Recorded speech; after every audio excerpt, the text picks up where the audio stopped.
Assalamualaikum warahmatullahi wabarakatuh. Nah, hari ini kita akan melanjutkan belajar materi volume kubus tentang soal cerita. Anak-anak sudah tahu ya, tentunya soal cerita itu menjawabnya harus dengan diketahui, ditanya, dan jawab.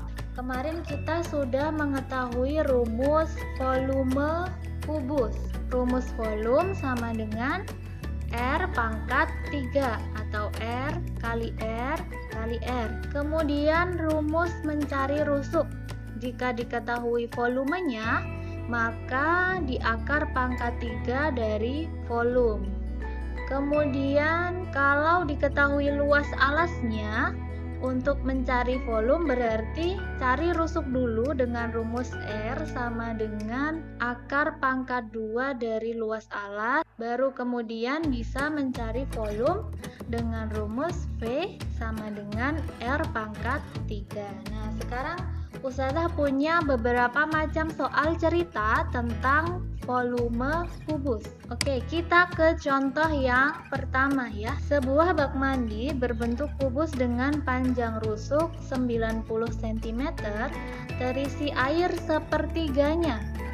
Nah, berapa liter air yang ada dalam bak tersebut? Jadi bayangkan ada bak mandi, isinya nggak penuh, cuman ada sekitar sepertiga bagian. Kira-kira berapa volume sepertiga bagian itu? Seperti biasa kita tulis dulu ya. Diketahui R atau rusuk dari bak mandi kubus ini 90 cm. Kemudian diketahui juga kalau yang terisi hanya sepertiga. Nah, yang ditanyakan volume air dalam bak mandi.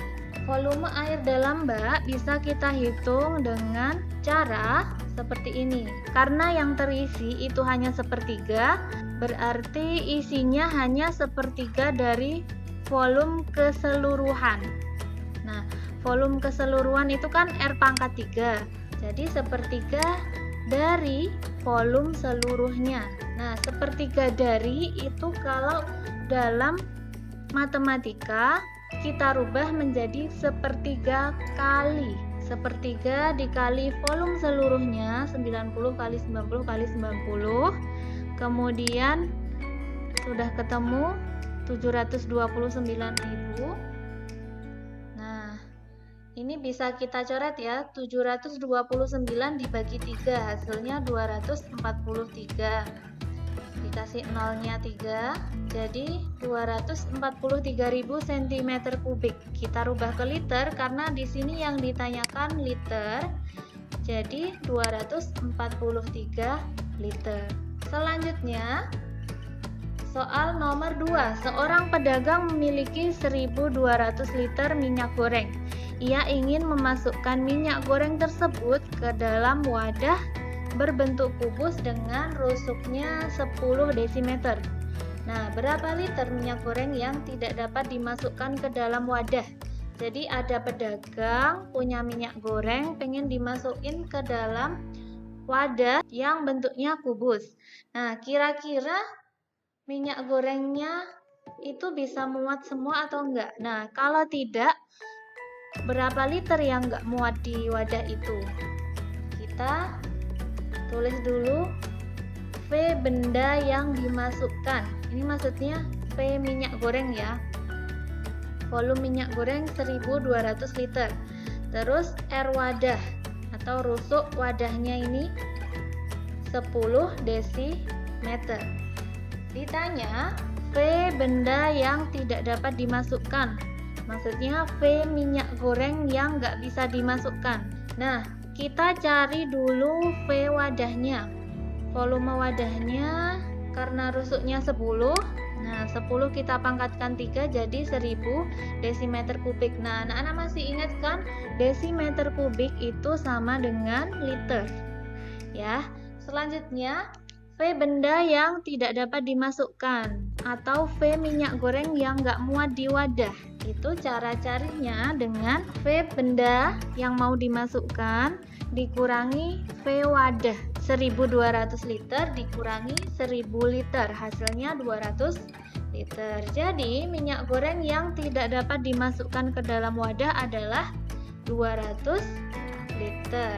Selanjutnya, soal nomor 3. Nah, sebanyak 125 kubus kecil berukuran sama disusun hingga membentuk kubus besar. Jika panjang rusuk setiap kubus kecil adalah 6 cm, berapa liter volume kubus besar yang terbentuk? Jadi ceritanya ada kubus kecil jumlahnya 125 disusun sampai membentuk kubus yang besar. Nah, yang ditanyakan volume kubus besarnya itu berapa? Berarti yang diketahui jumlah kubus kecil 125 buah. Terus rusuk kubus kecilnya 6 cm.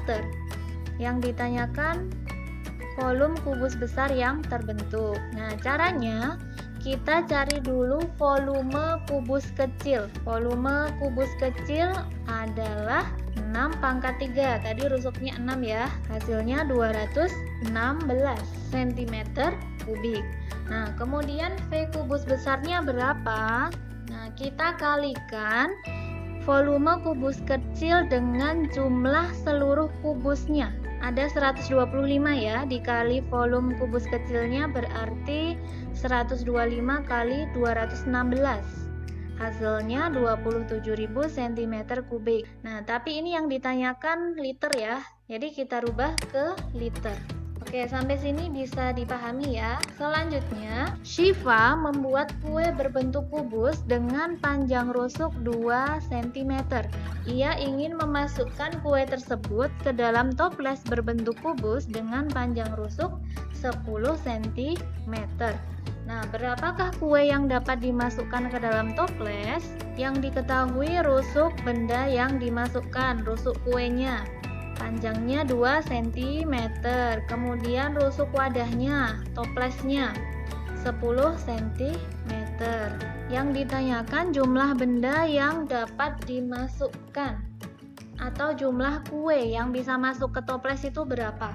Kita cari dulu volume dari benda yang dimasukkan, volume kuenya. Volume kuenya 2 pangkat 3 berarti 8. Terus V wadah atau volume toples itu 10 pangkat 3 jadi 1000 cm kubik. Untuk mencari jumlah kue yang dapat dimasukkan, caranya dengan membagi V wadah atau volume toples dengan volume kue. Volume toples dibagi volume kue sama dengan 1000 dibagi 8. Hasilnya 125 buah. Jadi kue yang dapat dimasukkan ke dalam toples adalah 125 buah. Gampang kan ya? Nah, kalau kita lihat-lihat tadi soalnya ini ada berbagai macam. Yang pertama ini soal bagian. Terisi sepertiga bagian. Nah, kalau ada soal bagian berarti seperti Ustazah sampaikan tadi ya, cari bagian yang ditanyakan. Kalau ini sepertiga dari volume seluruhnya, berarti sepertiga kali volume seluruhnya. Terus contoh nomor 2 ada soal dikurang. Jadi V benda yang dimasukkan dikurangi dengan V wadah. Terus nomor 3 ada soal dikali. Nah, ini tadi jumlah kubus kecil dikali volume kubus kecil. Terus ada soal yang dibagi untuk menghitung jumlah benda yang dapat dimasukkan ke dalam wadah. Caranya dengan membagi V wadah dengan benda yang akan dimasukkan. Ada beberapa macam ya. Sebenarnya masih ada beberapa tipe soal yang lain, tapi kita pelajari yang ini dulu aja. Oke, lanjut. Ada latihan soal. Ustazah punya 6 soal. Nah, silahkan nanti dikerjakan. Ada caranya yang sama seperti contoh, ada yang sedikit berbeda. Jika mengerjakan soal cerita harus kita bayangkan. Misal ya, tadi ada soal Syifa membuat kue. Jadi bayangkan Syifa itu bikin kue, bentuknya kubus, rusuknya kira-kira 2 cm. Nah, terus kuenya dimasukin toples. Toplesnya bentuknya kubus, kira-kira rusuknya 10 cm, itu dibayangkan. Jadi biar kita tahu alur soal ceritanya. Jadi kita bisa tahu bagaimana cara mengerjakannya. Gitu ya. Oke, sekian. Terima kasih. Mohon maaf jika banyak salah. Tetap semangat, sehat, dan ceria selalu. Selamat belajar. Wassalamualaikum warahmatullahi wabarakatuh.